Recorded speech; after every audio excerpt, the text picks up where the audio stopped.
టాలీవుడ్ జాతిరత్నం ఫరియా అబ్దుల్లా గురించి ప్రత్యేక పరిచయం అవసరం లేదు.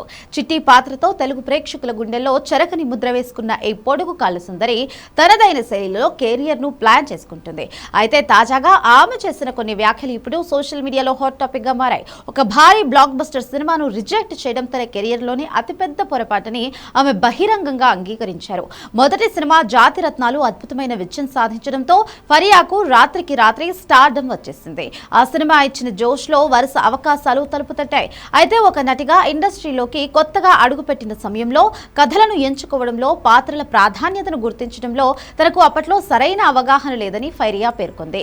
ఈ పరిపక్వత వల్ల ఒక అద్భుతమైన అవకాశాన్ని చేజార్చుకున్నానని ఆమె ఆవేదన వ్యక్తం చేసింది.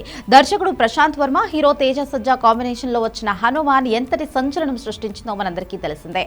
బాక్సాఫీస్ వద్ద రికార్డుల వర్షం కురిపించిన ఈ చిత్రంలో హీరోయిన్ పాత్ర కోసం మొదట ఫరియా అబ్దుల్లాను సంప్రదించారట.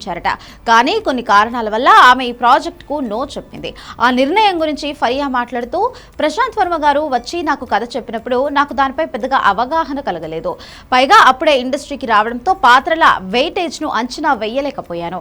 అందుకే నో చెప్పాను. కానీ ఆ సినిమా బాక్సాఫీస్ వద్ద సాధించిన విజయం, ఆ కంటెంట్ చూసిన తర్వాత నా కెరియర్ లోనే అది ఒక పెద్ద మిస్టేక్ అని అర్థమైంది అని చెప్పుకొచ్చింది. ఫరియా వదులుకున్న ఆ పాత్రను చివరకు అమృత అయ్యర్ పోషించారు. ఆ సినిమా సక్సెస్ తో అమృత కెరియర్ ఒక్కసారిగా మలుపు తిరిగింది. ఇప్పటికే తేజ సజ్జా లేదా ప్రశాంత్ వర్మ కనిపిస్తే ఆ సినిమాను మిస్ చేసుకున్నానే బాధ మనసులో ఉంటుందని ఫరియా తన మనసులోని మాటను బయటపెట్టింది. ప్రస్తుతం ఫరియా అబ్దుల్లా గాయపడ్డ సింహం అనే చిత్రంలో నటిస్తున్నారు. ఈ సినిమా ప్రమోషన్ల భాగంగానే ఆమె ఈ ఆసక్తికర విషయాన్ని బయటపెట్టింది. గతంలో జరిగిన పొరపాట్ల నుంచి పాఠాలు నేర్చుకున్నానని, ఇకపై సినిమాల ఎంపికలో చాలా జాగ్రత్తగా ఉండబోతున్నారని ఆమె స్పష్టం చేసింది.